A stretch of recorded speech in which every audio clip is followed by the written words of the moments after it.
Good evening, guys. Tony back again, Horror in Todge. Hope everyone's well on this Friday evening. And we're nearly there. We're nearly at the end of 31 Days of Horror. It's day 30. So I thought I'd step it up a little today and do something a little bit different. It's sort of 3 films in one DVD I've watched. It's a DVD I've had a while. I've got a few of this series, and it's a first time watch for me. So it is Ghost Stories, classic adaptations from the BBC. So these were all like short ghost tales basically made for the BBC in the 70s. Well, I'm an 80s child, so I can't remember any of these on TV. And I bought these a while back from like FOP or HMV. I've got a couple of them up on my shelf. And I thought, I'll give these a go because there's 3 stories on here and they all range about between 32 minutes and 39 minutes or 40 minutes. So they're all half an hour or thereabouts. So I thought I'd watch all 3 of these this afternoon and give you a short review on each and, tell you if it was any good. And to be honest, I really liked all the stories. It was really creepy, really, that good 70s vibe about them. And I'll tell you a little bit about them, guys. So the first story on this, you can see here, it's called The Signalman, and this was made in 1976, and it's a Charles Dickens adaptation, and it stars Andrew Davies and Dame Elliott. And essentially this one is a creepy tale. It's about this traveller, and he's wandering around in the countryside, and he stumbles across this signalman in a remote sort of train house sort of operatant moving the railway, a railway house basically in this like hillside. And it's really like dark place with like lots of mist and stuff. And traveller stops by and he sees the signalman outside, starts speaking to him. Anyway, he decides to say, do you want a cup of tea and stuff? Yeah, very 70s. It is a Dickens adaptation, as I've just said. So it's like 1866 or something. It's meant to be. And they just start speaking, and this signalman starts to open up about him, about his life and stuff, and why he's sort of this signalman on his own all the time. And the traveller's really intrigued why he sort of took this this job up. Why is he doing it? Because it's so lonely and so sort of depressing and dark. So he comes back on a couple of occasions, and essentially this signalman starts to see this like apparition. They've got like a hillside, and there's a big like tunnel where the train comes through, and he starts to see this apparition of this guy sort of with his hand over his eyes and sort of waving, saying, anyone down there. And every time he sees this apparition, something bad happens on the train line. Like you'll get like 2 trains will collide, and everyone will like start dying and stuff. Another one was where this bride gets chucked off the train, and that's really creepy, her face and stuff, very 70s. And then it's just like that basically. So I'm not going to go into too much detail. It's only for half an hour. It's just like two guys in depth talking. It's only about, like I say, about 35 minutes long, and it's just these 2 men talking and going through this sort of visionary stuff, and the ending's quite cool. Really like, ties it all together. But that was a really good one. I'd give that a 7 out of 10, so I'm not going to say too much more. That's A Signalman from 1976.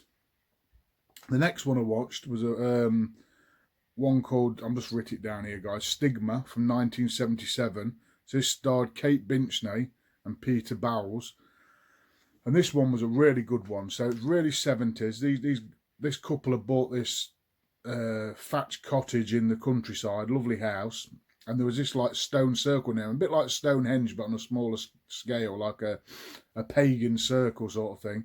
And one of the stones was in the garden. So they get these like contractors in to try and move this stone. And the wife's sort of there with this daughter. And when they try to move this stone, this sort of wind comes up and catches the woman. And it's a bit like a curse sort of thing. So she goes back in the house preparing tea for her husband who's coming back later that evening. and she starts to bleed from all different parts of her body, but there's no wounds. But there's lots of blood, and it's really 70s vibe, really British vibe. All these films are. Short films, anyway. And, yeah, there's just blood everywhere. And you're thinking, she's going in the bath, she's naked, and she's looking under her boobs and stuff, and there's all blood. And she doesn't know what's happening. The husband comes back, and she doesn't say anything to him. The little girl's mooching around the garden and stuff. Like I say, it's only a short one, about 32 minutes. And, yeah, this blood ends up just covering the house and stuff. And I'm not going to tell you what happens at the end, but it's a really shocking ending. So these guys uncover this stone, and there's all sorts of hidden stuff under there. And basically what's happening under there is happening to the woman. But I'm not going to get into it. You guys will have to watch it. But I really like this one. This was my favourite one of the lot. And I'll give Stigma probably 8 out of 10. I really like the tale. I had like witches and pagans, something to do with that. So really creepy stuff. Really like that one. And the third story on this DVD was a film called The Ice House. This one wasn't directed by Lawrence Gordon Clark. It was directed by someone else. It was the last story, because they'd done quite a lot of these ghost stories in the 70s, the BBC, and this was the last one, but it wasn't directed by the normal director. And this one starred John Stride and David Beams. And essentially it was like 1978 this one was, so it was a year after. Each one, I think it was one every year at Christmas, basically, one of these tales. They're only like half an hour, like I said. But this one, The Ice House, it told a story of this like middle-aged man. He was just divorced from his wife, and he went to like a retreat in the country to like have, you know, massages and saunas, you know, very 70s. And this brother and sister ran this big like stately house where this happened.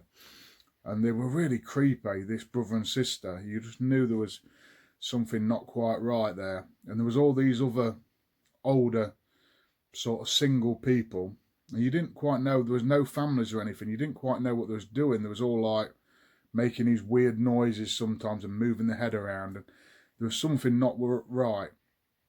And our lead guy, this I think his name was John, he ended up hearing this sound like coming from his window. He had this hole in his window, and it was the shape of this flower. And these like flowers, it was a bit like lilies, sort of crocus type things, and there was like making this tune and this scent to like drug people. It was weird. The flowers sort of moved, and this brother and sister sort of sung in tune to these weird flowers. It was a really strange story. But the actual ice house comes from at the bottom of the garden where this big house was. There was like this concrete building, and they kept ice in there, obviously with the ice house, you know. It was really cold, and they sort of kept the door closed, and they kept ice in there for like drinks and stuff. But all sorts of weird apparitions started happening from this ice house and these weird flowers. And this guy sort of led down the path of this mystery. But really good story again. Not as good as the other two. I'll probably give this one a 6 out of 10, The Ice House. But still an enjoyable one. Like I say, only just over half an hour long. So, yeah, if you think, you know, these tales sort of, very British though, guys. If you think they sort of appeal to you, I'd definitely grab a copy of this. Don't know if you can get it. You'd probably be able to get it off Amazon or something. Just put in BFI Ghost Stories. And there's a few different ones. But this one was really good. So I'll definitely be watching the others in my collection. So I just thought that was a bit different, guys. I know this video is a bit longer, but it's 3 separate sort of short films. So I'll give you a short review on them. I hope you like that one. I'll catch you tomorrow for day 31, the last day.